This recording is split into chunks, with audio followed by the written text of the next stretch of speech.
ಇದು ಸರ್ಕಾರಿ ಪ್ರಾಥಮಿಕ ಶಾಲೆ, ಸರ್ಕಾರಿ ಬಾಲಕರ ಪ್ರೌಢಶಾಲೆ, ಈ ಎರಡು ಶಾಲೆಗಳಿಗೆ ಒಂದು ಶಾಲೆ ಸಂಬಂಧಪಟ್ಟಂಗೆ ಆಟದ ಮೈದಾನ ಜೂನಿಯರ್ ಕಾಲೇಜ್ ಫೀಲ್ಡಲ್ಲಿದೆ. ಆ ಆಟದ ಮೈದಾನದಲ್ಲಿ ಗುರುಭವನ ನಿರ್ಮಾಣ ಮಾಡಬೇಕಂತ ಪ್ರಯತ್ನ ಪಡ್ತಿದ್ದಾರೆ. ಅಲ್ಲಿ ಗುರುಭವನ ನಾನು ಹೇಳ್ಬಿಟ್ಟು ಯಾವುದೇ ಕಾರಣ ಗುರುಭವನ ಬೇರೆ ಕಡೆ ಮಾಡಿ ಗುರುಭವನ ನಮ್ಗೆ ವಿರೋಧ ಇಲ್ಲ, ಗುರುಗೆ ನಾವು ಗೌರವ ಕೊಡ್ತೀವಿ.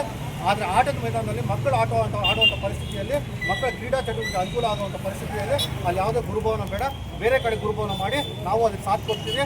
ಅಲ್ಲಿ ಯಾವುದೇ ಕಾರಣಕ್ಕೂ ಆಟದ ಮೈದಾನದಲ್ಲಿ ಗುರುಭವನ ಆಗಬಾರ್ದು ಅಂತ ನಮ್ಮ ಮನವಿ.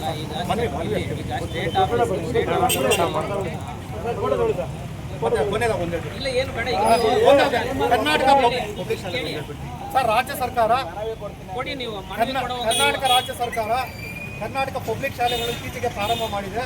ಆ ಕರ್ನಾಟಕ ಪಬ್ಲಿಕ್ ಶಾಲೆಯಲ್ಲಿ ಪಂಚಾಯತ್ ಒಂದು ಮಾಡಿ ಪಕ್ಕದಲ್ಲಿರುವಂಥ ಶಾಲೆಗಳು ವಿಲೀನ ಮಾಡ್ತಾ ಇದೆ.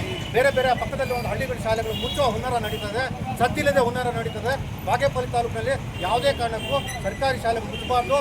ಸರ್ಕಾರಿ KFC ಶಾಲೆ ಆದರೂ ಪರವಾಗಿಲ್ಲ, KPS ಶಾಲೆ ಆದರೂ ಪರವಾಗಿಲ್ಲ, ಸರ್ಕಾರಿ ಶಾಲೆ ಮುಚ್ಚಬಾರ್ದು ಅಂತ ನಾವು ಮನವಿ ಮಾಡ್ಕೊತಾ ಇದ್ದೀವಿ. ಜೊತೆಗೆ ಇನ್ನೊಂದು ಕೊನೆಯದಾದ ಒಂದು ವಿಚಾರ, ಇತ್ತೀಚೆಗೆ ಕೆಲವು ಶಿಕ್ಷಕರು ಪಾಠವನ್ನು ಮಾಡದೆ ರಿಯಲ್ ಎಸ್ಟೇಟ್ ಅಂತ ಹಿಡಿದಿದ್ದಾರೆ, ರಾಜಕಾರಣದಲ್ಲಿ ಹಿಡಿದಿದ್ದಾರೆ. ಅವ್ರ ಮೇಲೆ ಸೂಕ್ತ ಕ್ರಮ ವಹಿಸಿ ಶಾಲೆಗೆ ಹಾಜರಾಗ್ತಾ ಇಲ್ಲ.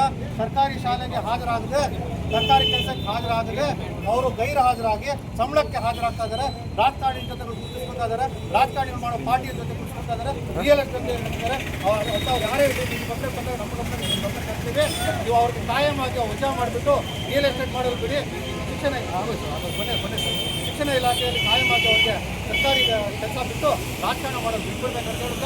ಮತ್ತು ತರಗತಿಗಳಲ್ಲಿ ಪಾಠ ಮಾಡುವಾಗ ಮೊಬೈಲ್ ನಿಷೇಧ ಮಾಡಿ ದಯವಿಟ್ಟು ಈಗ ನಮ್ಮ ಮನವಿ ಸರ್, ಯಾಕಂದರೆ ನಾವು ಮನವಿ ಮಾಡ್ಕೊತಾ ಇದ್ದೀವಿ. ತರಗತಿಗಳಲ್ಲಿ ಮಕ್ಕಳು ಪಾಠ ಮಾಡೋ ಸಂದರ್ಭದಲ್ಲಿ ಎಲ್ಲ ಮೊಬೈಲ್ ನೋಡಿಕೊಂಡು ಮಾಡಿಕೊಂಡು ಕಾಲ ಹಣ ಮಾಡ್ತಾ ಇದ್ದಾರೆ.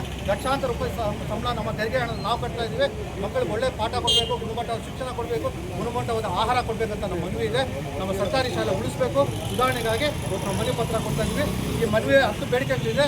ಆ ಬೇಡಿಕೆಗಳೆಲ್ಲ ಪರಿಶೀಲನೆ ಮಾಡಿ ಕ್ಷೇತ್ರ ಶಿಕ್ಷಣಾಧಿಕಾರಿಗಳು ಪರಿಶೀಲನೆ ಮಾಡಿ ಸೂಕ್ತ ಕ್ರಮ ವಹಿಸ್ತಾರಂತ ನಮ್ಗೆ ಭರವಸೆ ಇದೆ. ಇಲ್ಲವಾದಲ್ಲಿ ನಾವು ಜಿಲ್ಲಾಧಿಕಾರಿಗಳಿಗೆ, ಲೋಕಾಯುಕ್ತರಿಗೆ, ಸಂಬಂಧಪಟ್ಟ ಇಲಾಖೆಗಳಿಗೆ ಈ ಮನವಿ ಪತ್ರವನ್ನು ಕೊಟ್ಟು ನಾವು ಹೋರಾಟವನ್ನು ಕೈ ಬಿಡೋದಿಲ್ಲ ಹೇಳಿ ಈಗ ಮನವಿ ಪತ್ರವನ್ನು ಕೊಡ್ತೇವೆ.